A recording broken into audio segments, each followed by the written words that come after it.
Okay, welcome everybody. Thank you for being here. I hope you're all back from your break. This is session one. We just concluded our keynote with Dr. Jen Fogarty and our expert panelists, Dr. Dacker Keltner. And we're going to advance some of the topics that Dr. Fogarty talked about here, where for this session, we have an incredible expert in space research and human factors and human behaviors, Dr. Lauren Blackwell Landing. And Dr. Landon, I'm going to just give a brief intro to you. And if you can, please just delve deeper into letting everybody know about your incredible, fascinating work that you do.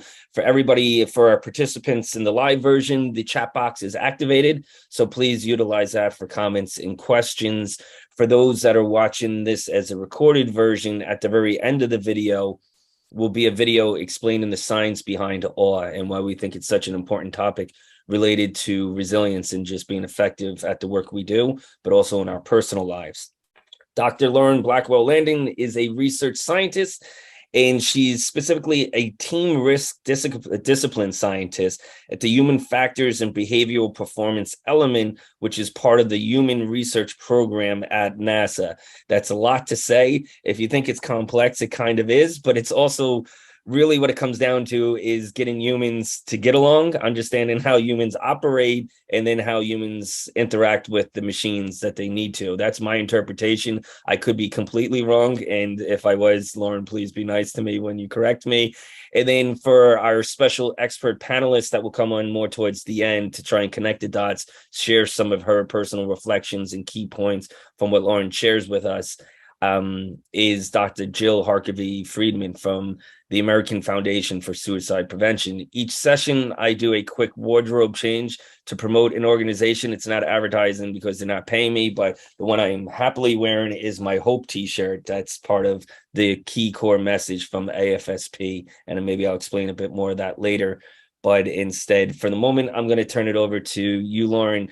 And Dr. Landon, thank you for being here. Having done some work with you in the past, I am really looking forward to this, as is our audience. So it's all yours. Great. Thanks a lot. Yeah, so my expertise is teams. I'm a psychologist, but not a therapist. I'm a research psychologist. And so we look at psychology in the workplace, and this is a rather unique workplace. So I'll talk to you about the awe of teams in space.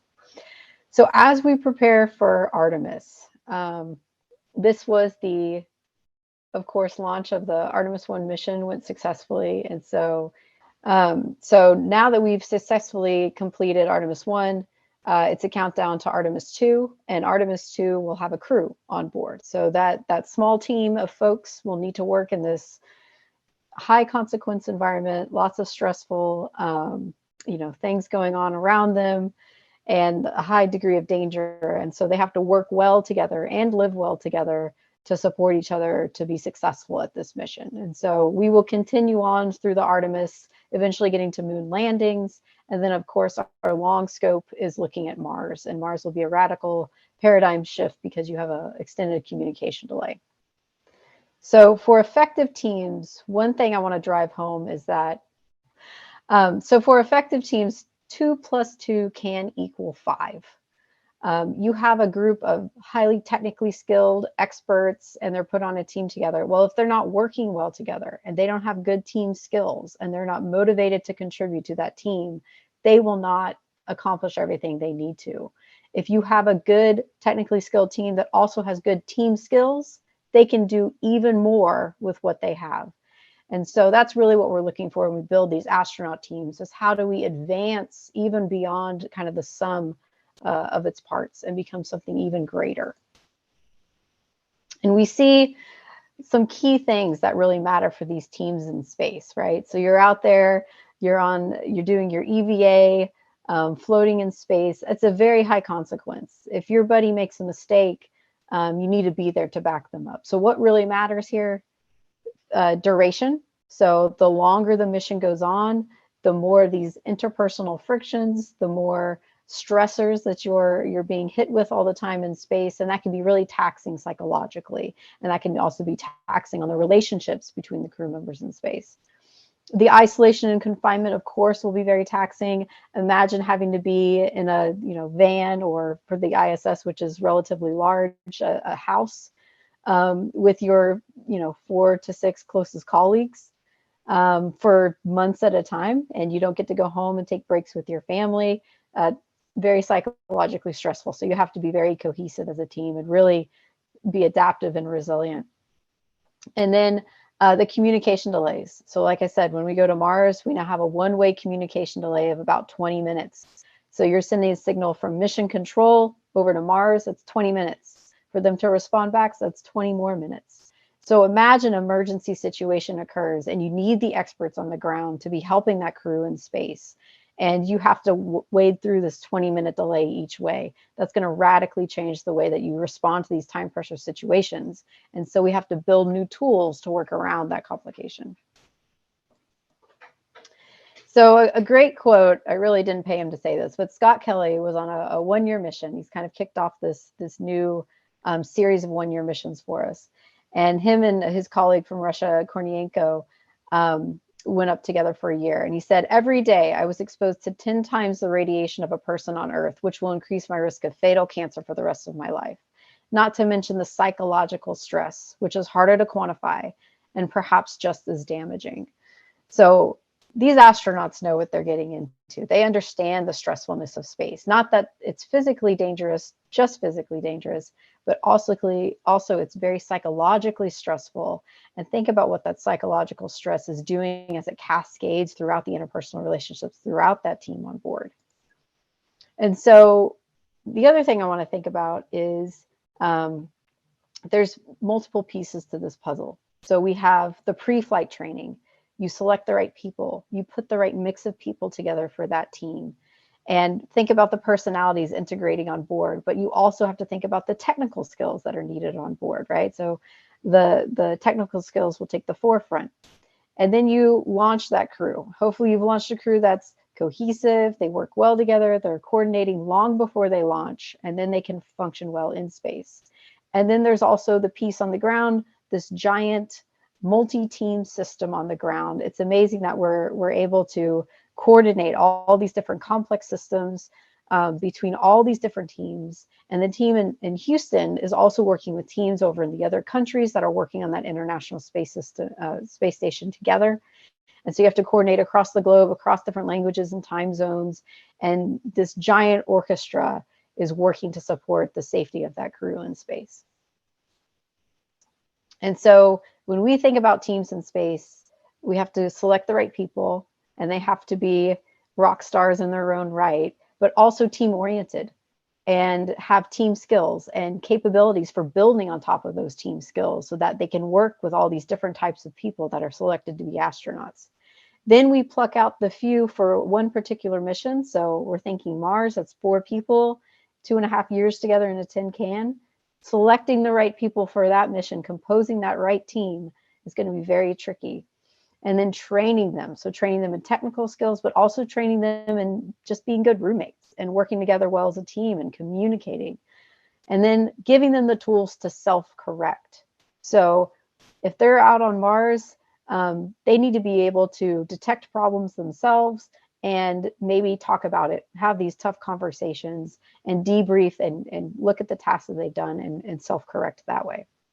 And then we, of course, want to create tools to monitor the team. Do we see changes in cohesion? What can we do to intervene and offer them countermeasures? Virtual reality environments or other environments that can help the team, experience different sensory stimulations, maybe have an environment to do crew training or escape from what they've been doing or visit with family and friends in different ways. And for the team risk, we don't rely necessarily on spaceflight to do a lot of our research. We go to any sort of extreme environment and look opportunistically for different samples that are somewhat astronaut-like. So a deployed military team in the field, right? High danger, lots of training, communication delays, pilots on board airplanes. We look at healthcare surgical teams.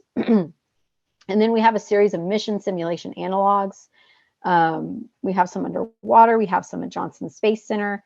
And we even have recently partnered with some folks in Russia to use their chamber. And then we go to extreme environments like Antarctica. So you're out there in an extreme remote location. You might have some communication issues down there. It's difficult to get resupply, especially during the winter months of Antarctica. So where can we pluck different samples to understand what happens to teams during these stressful environments? And so when we think about the stressful environments, we have to think about the types of people we need. Now, astronaut selection is an incredibly challenging process. We started out, this is a couple cycles ago, with 18,000 applicants and got it down to just 12 that were allowed to enter into the astronaut candidate training. And so that selection rate is incredibly small.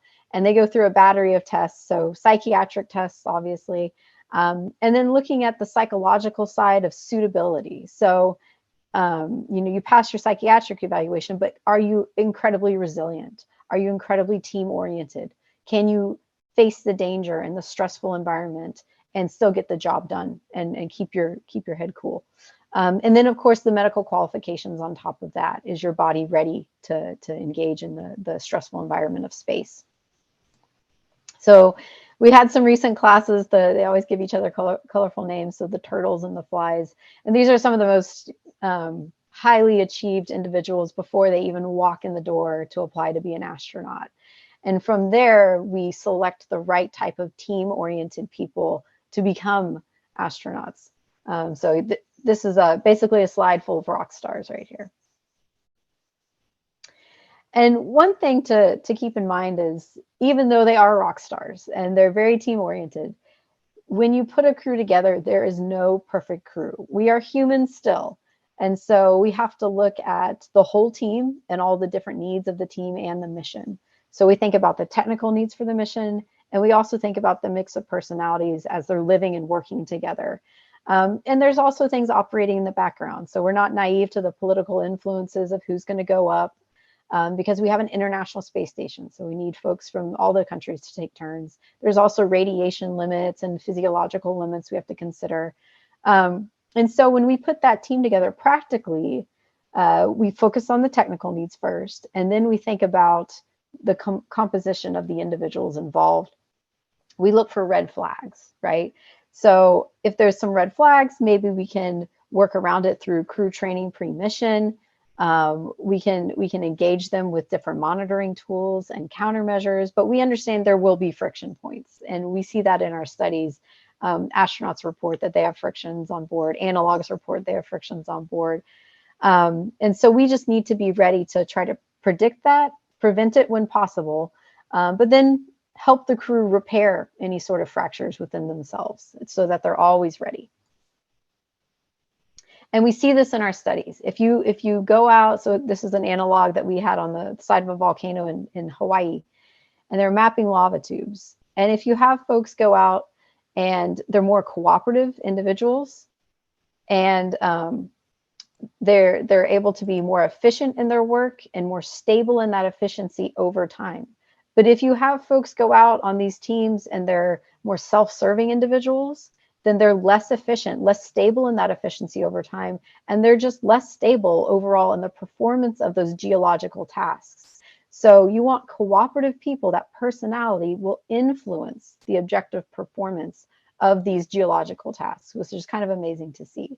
And we see this all across the board with different types of scenarios as well. So like I said, the interpersonal relationships are really important. So this chart over here on the left, these are conflicts reported in astronaut journals from the space station. You'll see there's always some level of conflict happening.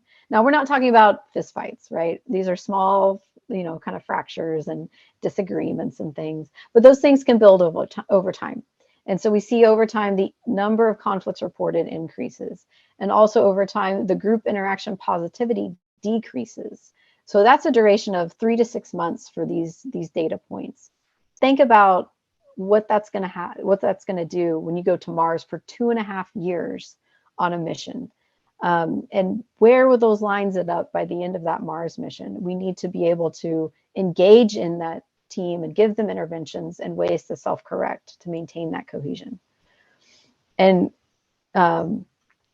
we have tons of research showing that yes, conflict will happen, but that conflict is a little bit more nuanced in these mission simulations. We have very resilient people, and so they're able to keep their conflict sort of lower level, but that lower level conflict, these frictions, these disagreements, it can build over time. And we see the work type conflict actually resolve itself much more quickly than interpersonal conflict, which tends to sort of fester and linger and become more of a problem as the duration increases. But there is hope. So we had one really interesting study. They were doing some modeling, and they would identify people that were working really well together within a mission simulation analog. So they pair a couple people up from the crew, give them a task to do, and you could see that 2 + 2 = 5. When these two folks that were working together were really cohesive, they could achieve even better objective performance results. And when you strategically paired up the crew that were working the least well together, that actually helped them repair some of the relationship fractures. And so being able to strategically help people compose that team throughout the course of the mission, not just once when you assign the team, but throughout the mission on every task, can maintain that cohesion over time. And it's amazing what you can do looking at the data and strategically composing that team. That's really a nuanced way of looking at team composition that is critical for us now. And again, that team composition impacts performance. So think of when you're working with your coworkers, if you have a good team, you enjoy working together, you're probably going to be sharing more ideas, and your debates will be more constructive than destructive. And so you see that with some of our analog research. They do a simulated EVA or spacewalk. The teams that are cohesive are able to achieve all of their performance objectives. The teams that have isolates or subgrouping are not able to work as well together, and so don't perform as well together. And so another really interesting example of team skills is when you give team skills training to surgical teams, their performance increases. So you have good technical skills, you give them even more skills with team skills, and then they provide better care for their patients. Their patients have better outcomes. Their team decision-making increases. And this is true for routine sort of planned surgical tasks, but also emergency tasks. So you can improve patient mortality rates and have healthier people with better outcomes by giving doctors team skills. And there's a huge movement within the healthcare community right now to do just that and really improve the outcomes for those patients. And the astronauts themselves, they go through this rigorous training protocol. They do lots of technical training, of course, but they also get trained on team skills and psychological, stress management and conflict resolution and all of those good things. And then as they go into their assigned mission training, you get assigned to a particular crew, then they start working with those individuals that will be on that crew specifically. So you really understand the folks that are going to be up there, their quirks, and how to work together, and you develop a shared understanding of how you want that team to work together. And you're psychologically prepared long before you launch. And the astronaut office, they call this the expeditionary skills or crew office skills. And so this boils down to self-care, self-management. So everybody needs to be eating right and working out and taking care of their body and doing the stress relieving exercises that they need to so that they individually are ready to work on a team. And then the next skill is leadership and followership. And when we think about leadership for NASA, everybody on board will be a leader in their own right. So you'll have a doctor on board, and they'll, of course, be leading those medical issues. You'll have engineers on board. You'll have pilots on board. So everybody has their own leadership role. And when it's that person's turn to step up into the leadership role, hey, there's a medical emergency, the doctor steps up. Everybody else goes back into being a proactive follower. No one sits back and just kind of lets that leader take on all the responsibility. Everybody on board is proactively supporting that leader. And that's really kind of what makes a difference with these shared leadership styles of astronaut teams.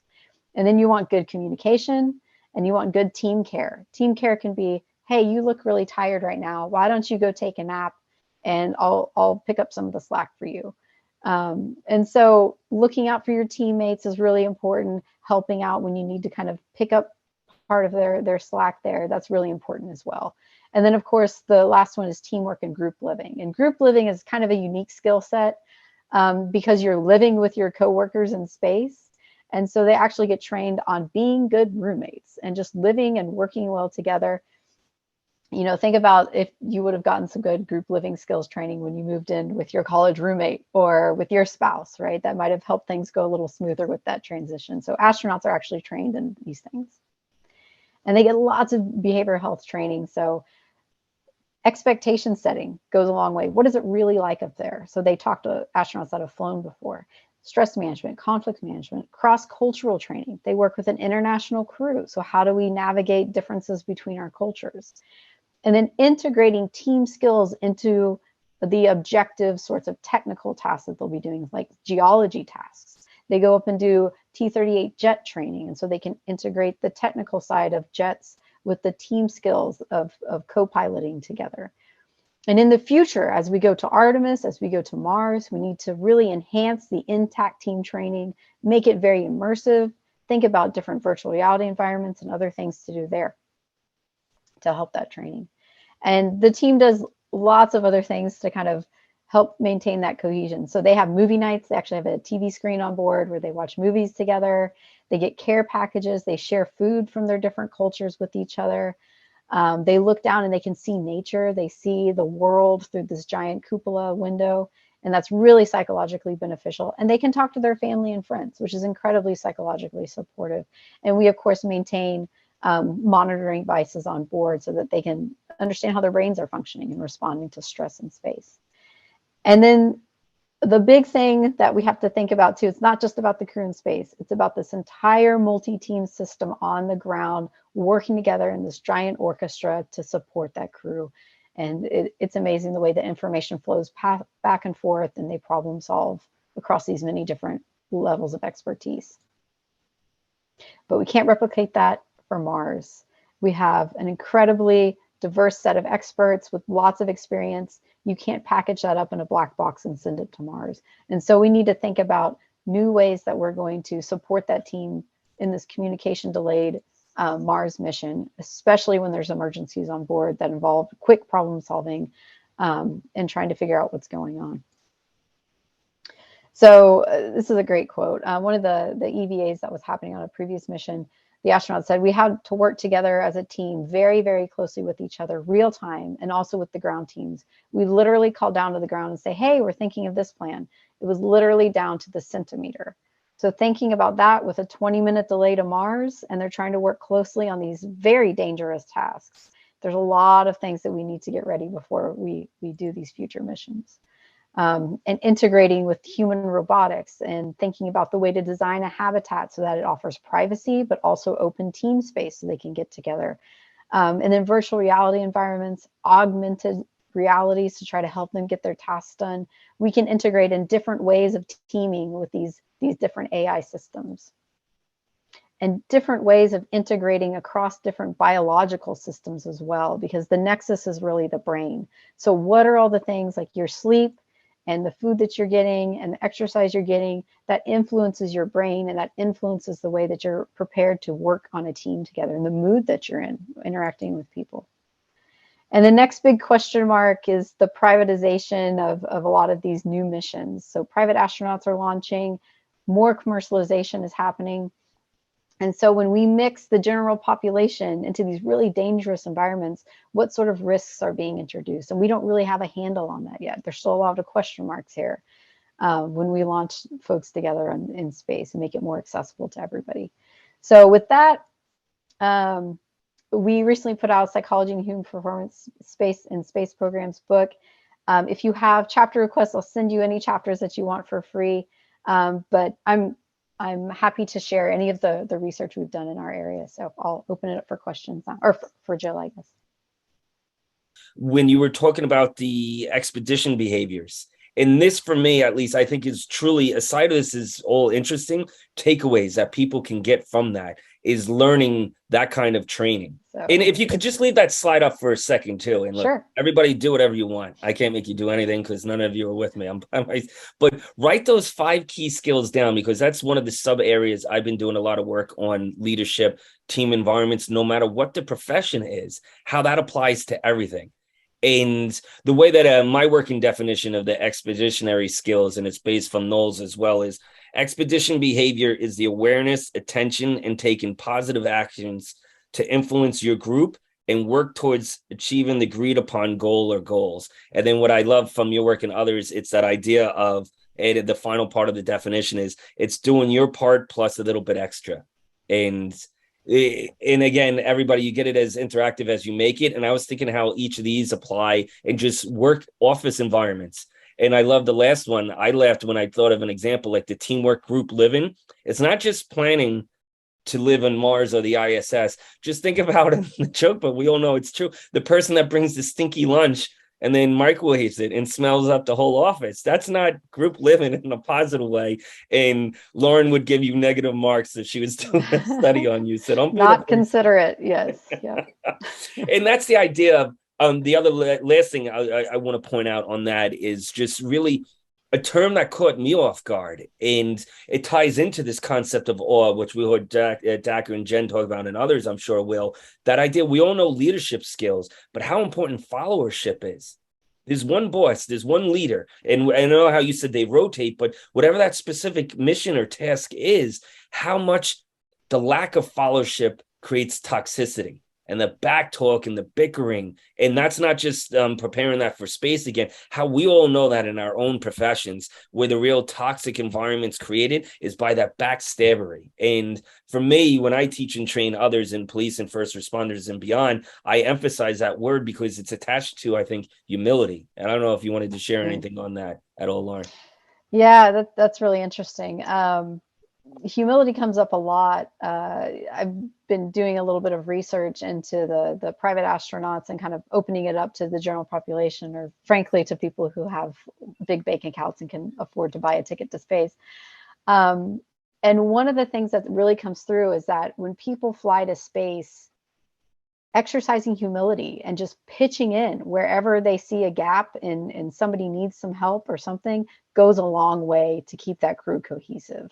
So you don't want to go up there and just be a freeloader and expect people to clean up after you and stuff. Be a good roommate, pitch in and help out, exercise humility. You're not too good to help out, especially when your life and safety depends on the other people on board. So, yeah. And again, that takeaway is not just for people going up to space, rich or not, but it's that idea of let's make sure we practice that here on Earth. So before I throw it to you, Jill, let me ask you 2 or quick related questions, Lauren, if that's okay. And one, like I've asked others, can you share a moment that you experienced in relation to your work? Because it truly is fascinating stuff that you and your team is doing, but maybe is there one that maybe stands out or that jumps to your head at the moment?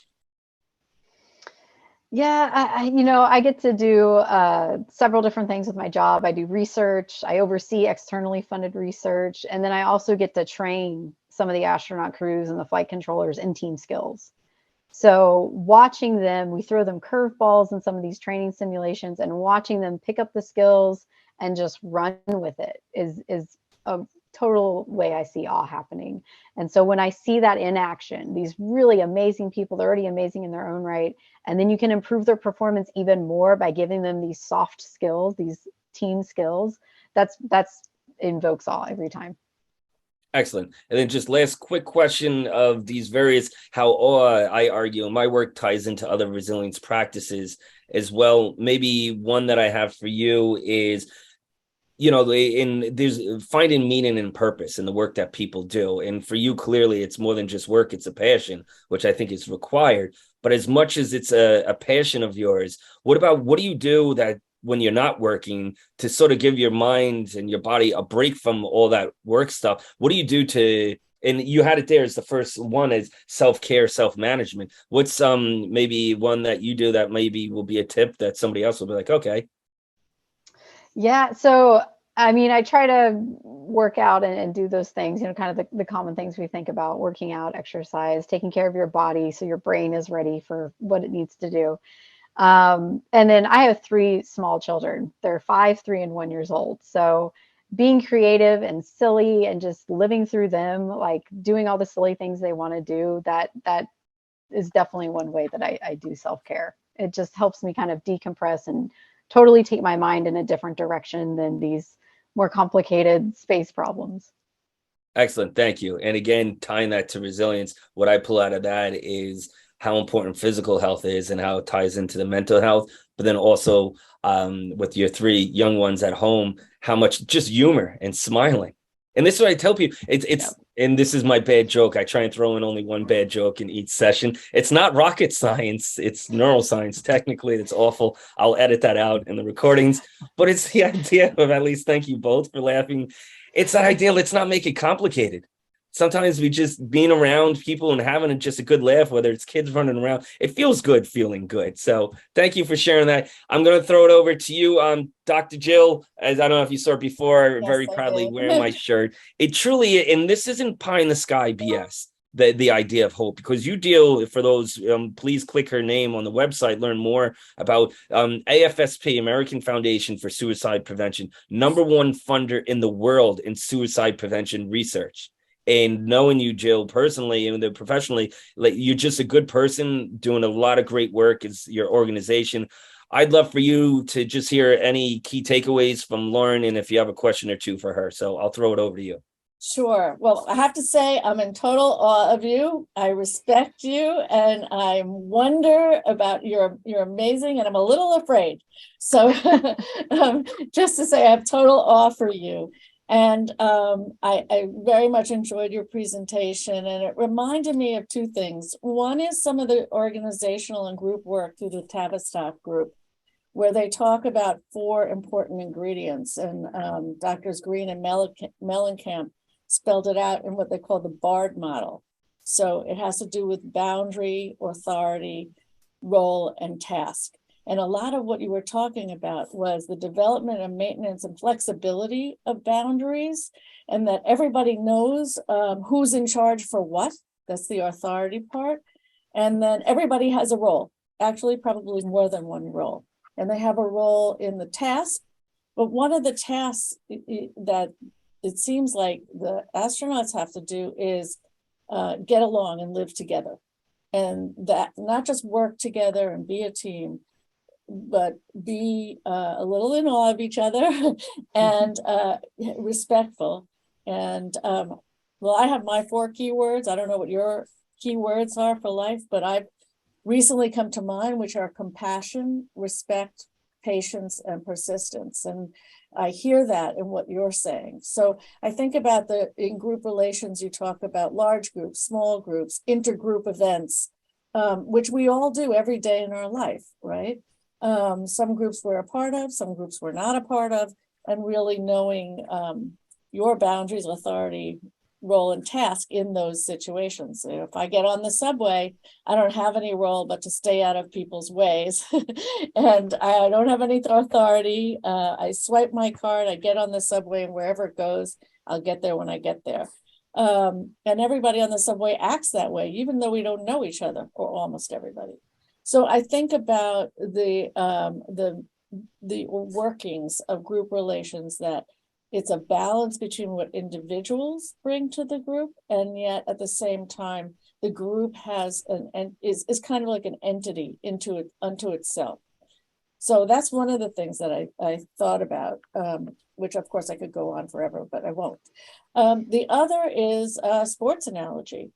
And really, everything you're saying happens for every team, which is that you have often a stressful environment. You have to take care of yourself. You have to take care of each other. And the sports analogy is all this practice that you go through to make it work. And in sports, they call that muscle memory, right? So that the third base person throws to the first base person over and over and over and over again. Not because they're terribly interested in doing that, but because eventually they won't have to think about it, and they'll just know what to do. And it seems like all the practice and the physical experiences are developing that kind of muscle memories. So when you're in that stressful environment, you don't have to think about the little things. I have to pull my arm back. I have to put my arm forward, and you can really focus on what the task is at the time. So those are the two analogies that I thought of. And then the statistician in me is, what you're doing, hey, Jeff is smiling, is you're trying to control what we call random error, right? That you're trying to make sure that as much of the things that you can account for, you account for, knowing that there will be random error, that things will happen. And so it sounds like you're picking people who can do their job well, but have the flexibility and resilience to bounce back when things don't actually work out that way, which in life, that's part of life, right? We plan and plan and plan. There are still going to be some things that don't work out. So I think of these teams, the team on the ground, the team in space, the team that goes out is different from the team that when they're all in the spaceship together. And that flexibility, but clarity of boundaries is very, very complex. There's just, so much going on. And for me, being a researcher and therapist and hearing you talk about it, at one level, it's a whole new world. I have no idea what you're talking about. But at the other level, I can understand because I work in teams and I work in groups, and so I think that's the balance that we're all trying to achieve in life, in work, in family. And it's such a great example and metaphor for what we're all managing and trying to do the best that we can without knowing exactly what's going to happen at any given moment. So I said a lot. I don't know if there are specific questions or thoughts, but I'll stop there. I'll jump in real quick because we had a question submitted through the Q&A, and I'll throw it to you, obviously, Lauren, first, and then Jill, if you have thoughts and comments on it as well. So I'll read the question out loud. They said, the Navy SEALs have concluded that trust is more important than performance. They believe that a medium performer with high trust is much better for a team than a high performer with medium trust. Do you take that under account when selecting team members? How do you balance that? That was a pretty good question. And before you answer that, I just want to pointlessly say, Jill, all those people walking by, boy, are they missing out, but they can watch the recording. Let them know that it's being recorded. Yes. That's what happens with glass walls, people in glass houses kind of thing. Lauren, I'll throw that to you. I can repeat it if you need me to. No. It really comes down to team orientation that we focus on during selection. So in the past few selection cycles with astronauts, they've specifically started targeting that factor. And so you'll see it in the new classes. They're incredibly team-oriented folks. And so they're ready to sacrifice for each other, to sacrifice for the greater goals of the mission. And so when you have the people on board that are going to do the right thing and work together to achieve what you guys all want to achieve and achieve that mission, that's where the trust comes in. And I think that's an incredibly interesting comment. The Navy SEALs went after that as well, because you want that cohesiveness, and then cohesiveness will breed better performance. And so it helps itself out too.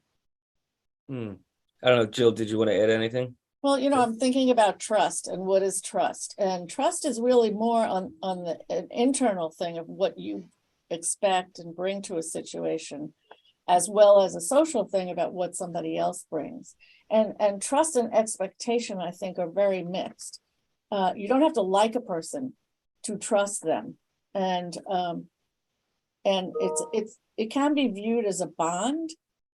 And I guess what I was thinking is it's really important to realize there will be at least little breaches of trust along the way. And it's the reparation of that trust or the maintenance of that despite imperfection. And I think that's where you talked about humility. I think that's where humility comes in, that none of us are perfect. So I trust you, but you're going to do some things that I don't like or I don't feel comfortable with. And I can either feel hurt about it and pull back, or I can accept that that's part of the process of being human and being together. So there is a strong internal process to trust.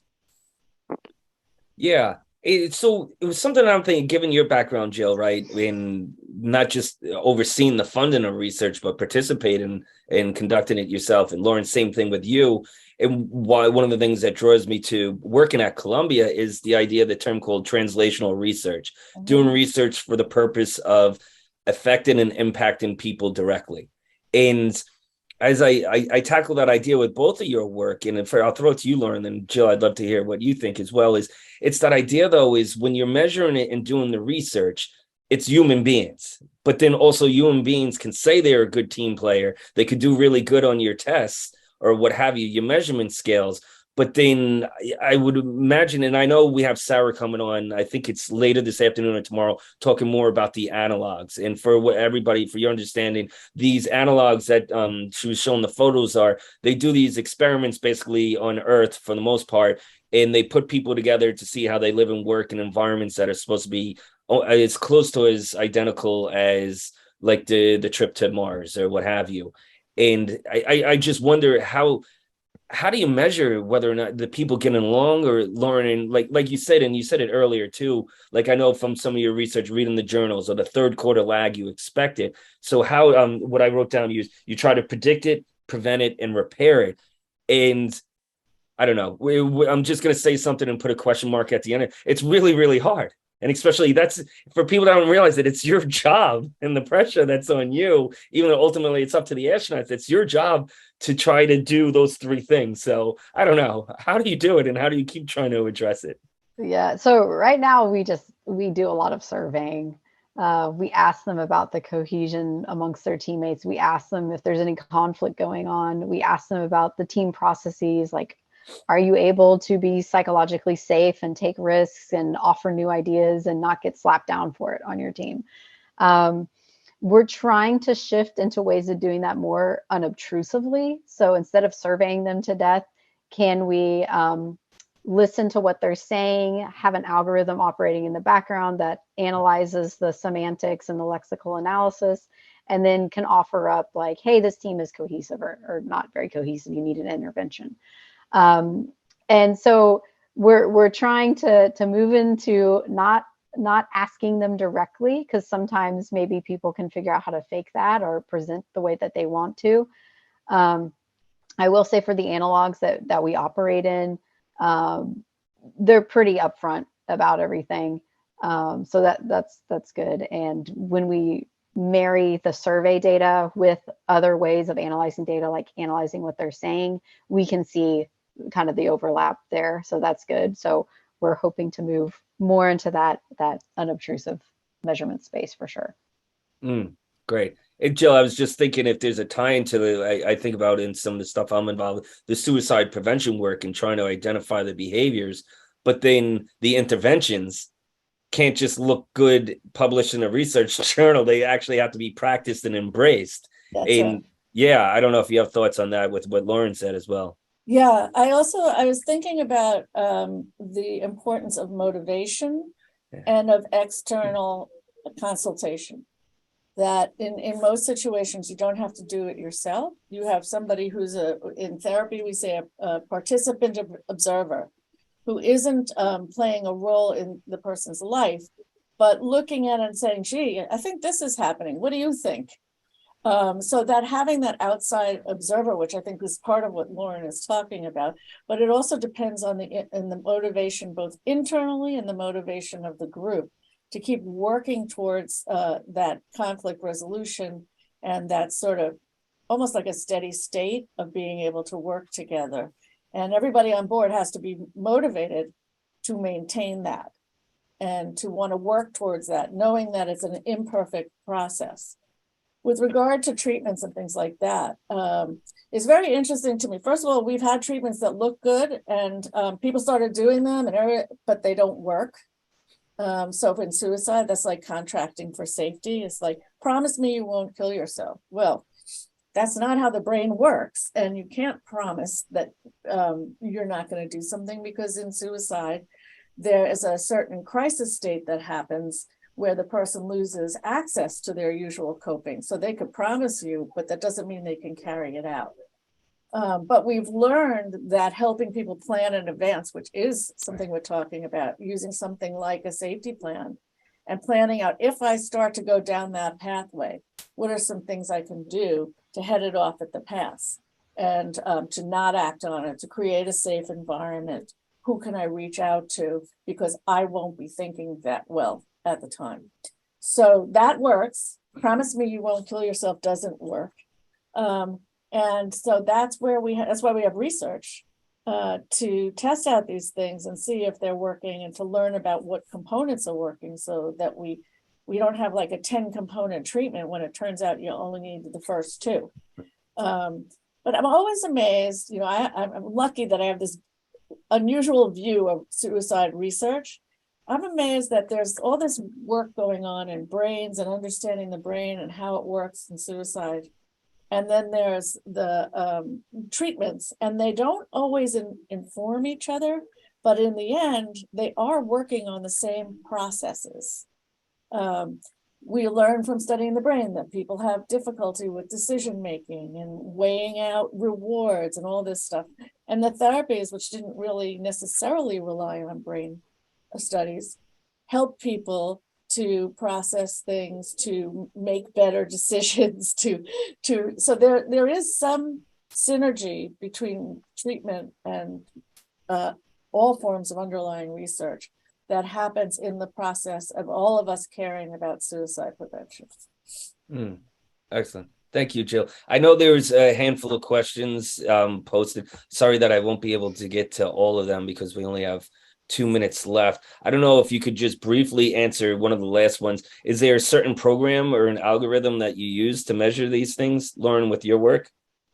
That's what we're moving towards. So the grand vision, this is my grand vision, is we have this super algorithm and we can feed in team states, individual states, physiological states, and it can tell us the readiness of this team for doing tasks. It can tell us the cohesiveness of this team, and if there's, you know, issues that are going on, it can tell us what is driving that. Are they tired? Are they stressed out? Is someone having a family problem at home, etc.?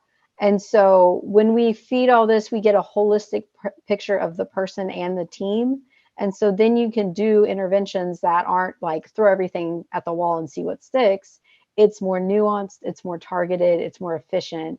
And then we can make sure that team is well functioning the entire time. So right now we're working on bits and pieces of these models. Like, for example, we have a team composition model project going on right now where it's using a lot of data to drive the selection of people for a particular mission, and then looking at that team all along the mission and seeing the ebbs and flows of the team dynamics and trying to support them along the way.